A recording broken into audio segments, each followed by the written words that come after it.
What's up, comic and pop culture fans? This is James of Minhunter Comics, and we got a nice stack back from CGC. Frankly, I wanted to wait. This is only like a third of what I sent out. Interestingly, this came back to me in like 2 weeks. It was record time. And I wanted to wait for the rest, but I just can't wait anymore. You might have seen earlier this week that I bought a 400 slab collection, so I don't exactly need slab inventory right now. In fact, this weekend's claim sale, probably the entire second half of the show, is going to be nothing but all those books and some of these. Like I said, I got more incoming, but I decided I'm going to do the video and not wait for the rest because this batch was very different than the rest of what I submitted. There are no heavy hitters in it. Everything in this stack is all stuff that I loved as a kid or in middle school. These are books I couldn't put down, and I found some like perfect copies. So without further ado, let's hit it. First up, we've got a custom label. I only got 2 custom labels. This is Ultimate Spidey 355. This is one of my favorite covers of all time, certainly one of my favorite Bagley covers of all time. When I was in middle school, I actually took this book, which I couldn't get enough of Ultimate Spider-Man. I took this and I would redraw that cover over and over and over again. So there's just a special place in my heart for it.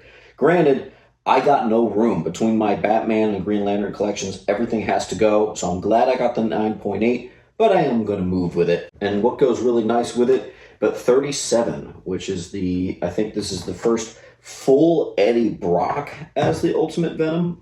Very nice. I also submitted 33, but that one did not get it. It's over there in my raw. So that's it for the custom labels.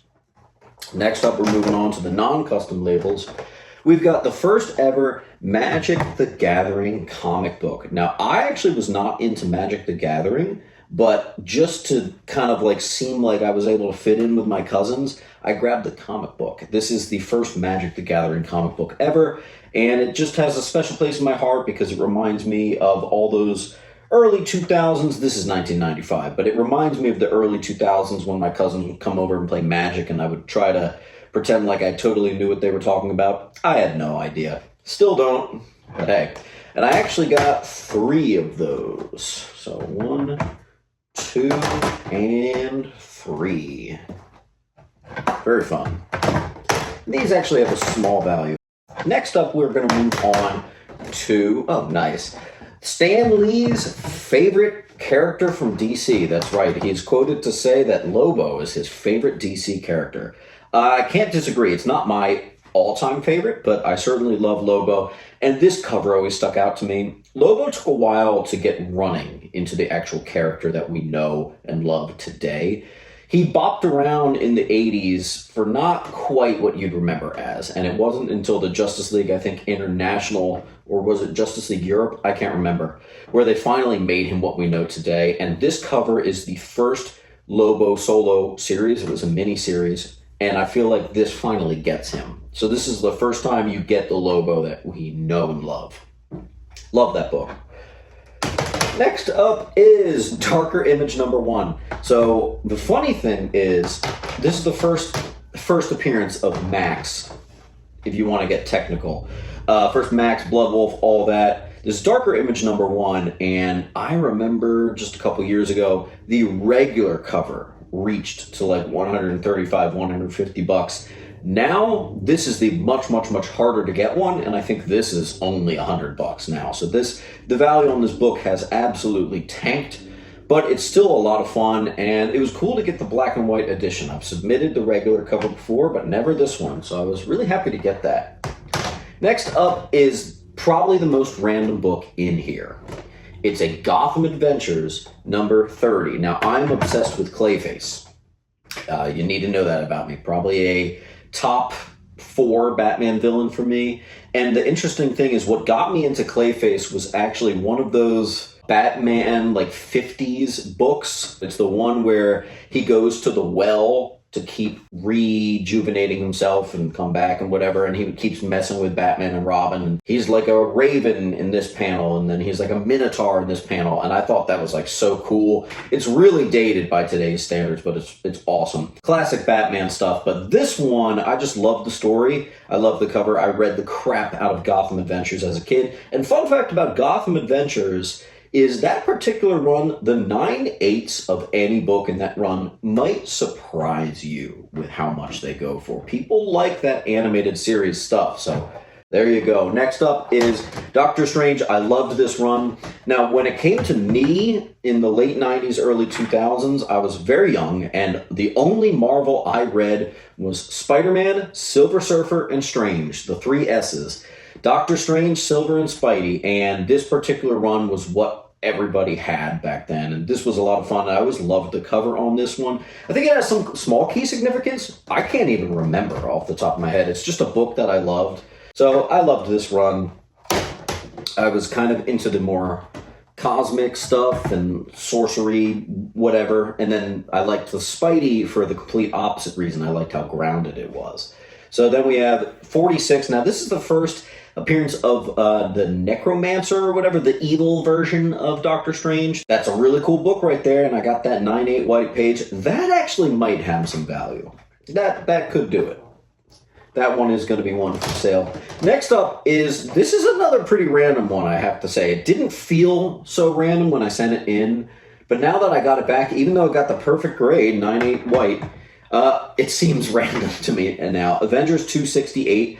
I really liked Kang back then.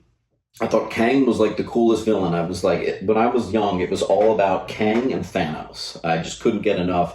So this is just a cool Kang story that I remember. I think I got this for free at the flea market, probably in like 1999. Not this copy per se. There was a guy at the flea market that would actually legitimately lend me comic books as like a, just bring it back next week. And I remember that dude. That was really cool. And a lot of the comic books would be like that. I would just read them like a library card and return them the next week. And this is one of the ones I remember. This goes well with 269. 269, I'm pretty sure, is the more valuable one, but whatever. Awesome Kang story, 268. And now we have, I'm technically cheating because this is a book that I already got, but it was cracked. So it came back in the mechanical error. So we do have the Dark Claw, #1, first appearance of Dark Claw. Actually, is that the first appearance of, no. There's two Dark Claw books. There's the one cover that looks more realistic, and then there's the one in this adventure style. So this is that one. I love this book. Again, I eat up any Batman adventures, Robin adventures, Gotham adventures, that stuff I can't get enough of. So obviously that was going to go. Now this next book does have a little bit of value, I must say. I don't love this arc as much as I used to, but when it came out, I'm sure you guys in this era, this was a big deal. The Batman Hush storyline, it changed things. It was really great. And this is 612, not only a classic cover, classic story, but that is the newsstand edition. 9/8 newsstand, and I do like how they actually make mention of that on the slab. So that one actually, while most of this is like for the childhood, that one's definitely gonna be a nice little payday. I'm probably thinking that's close to in between $200 to $300 right there. So that will be for sale.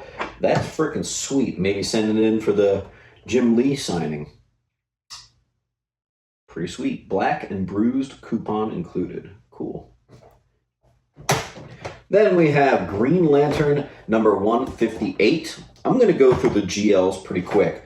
Some of you might know, but if you don't know, I actually just got awarded the Best in the World collection for Volume 3. We just know it mainly as the 90s run or the Kyle Rayner run. But I got the Best in the World. So I'm not going to stop. I don't want to stop until it's literally done. It's 156. And the funny thing is, I'm only 60% complete after this submission. So I still have a bunch of books to go to complete that entire run. And I think I'm going to get it. It might take another 10 years, but I'm a patient man when it comes to that.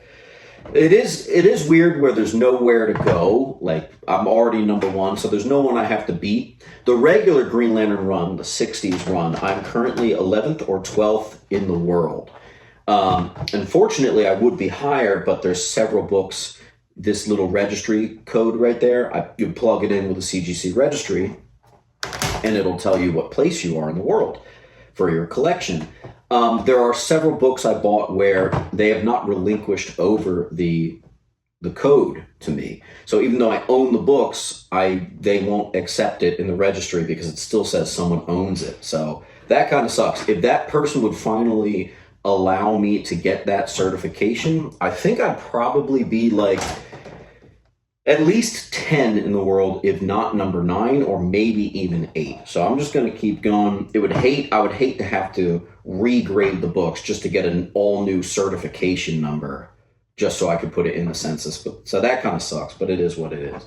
I love all these Green Lanterns. Now this is stuff I read to death, man. My read count on this stuff is ridiculous. And I kind of feel like I was the only one. No one I know remembers this run. People that read this run typically stopped at around 100. Like the end of this run, no one remembers the storylines in here. So I really feel very alone. Oh, that's actually a newsstand and they forgot to mention it. So that's going to be a mechanical error. I need them to update that. But hey, you got to collect what you love. And even though it doesn't make as much financial sense as like flipping books, it's just fun. Like in 1997, they did these full covers of the headshots, and everybody had one. Superman, Action Comics, Detective, Batman, Catwoman, they were all there. I used to try to, I think, did I have them all? I might have had them all, or it certainly got close. So it's nice to have the Green Lantern one get the 9/8 right there. All these were missing from my collection, so these are plugging in the holes at this point in my collection. Obviously, these are not for sale. These are for James, that's for sure. See, like, I love this stuff, man. I remember this book. 114 and last book here. This is just stuff that I love, man. So, anyway, guys, what is something that you collect that it kind of seems like not that many other people collect hardly at all? Put it in the comments down below. What weird thing are you trying to pick up? Let me know, and as always, I'll see you this weekend for a Slabtacular claim sale. We might be doing like 5 to 6 hours straight. Keep on hunting.